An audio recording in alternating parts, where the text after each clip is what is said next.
শৌনক ঋষি বললেন, হে সুত, পুরাকালে নারায়ণ ক্ষেত্রে মহামুনি ব্যাস কথিত গীতা মাহাত্ম্য আমাকে বলুন।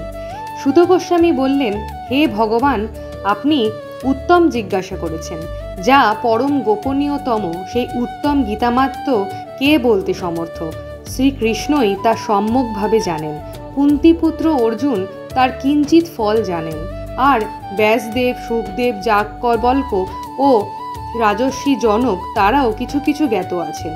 এছাড়া অন্যরা পরম্পরা ধারায় শ্রবণ করে তার লেশমাত্র কীর্তন করে থাকেন। আমি ব্যাসদেবের কাছে যেভাবে শ্রবণ করেছি তারই কিঞ্চিত এখানে বলছি। সমস্ত উপনিষদ গাভীর মতো। গোপালনন্দন শ্রীকৃষ্ণ তাদের দোহনকর্তা। পিতাপুত্র অর্জুন গো বংশের মতো।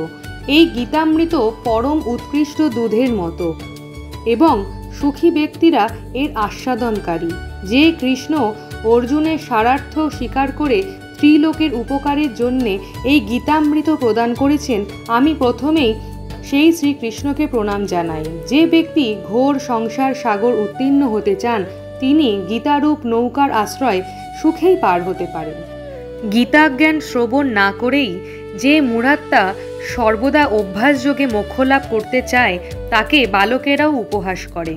যারা অহর্নিশ গীতাশাস্ত্র শ্রবণ বা পাঠ করেন, তারা কখনোই সাধারণ মানুষ নন।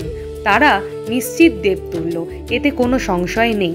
ভগবান কৃষ্ণচন্দ্র গীতাজ্ঞান দ্বারা অর্জুনের সম্বোধনার্থ সগুণ ও নির্গুণ পরম ভক্তিতত্ত্ব কীর্তন করেছিলেন। এভাবে ভোগ ও মোক্ষ নিরাকৃত অষ্টাদশ অধ্যায় সোপান বিশিষ্ট গীতাজ্ঞান দ্বারা চিত্ত শুদ্ধ হয় এবং ক্রমশ প্রেম ভক্তিতে অধিকার জন্মায়।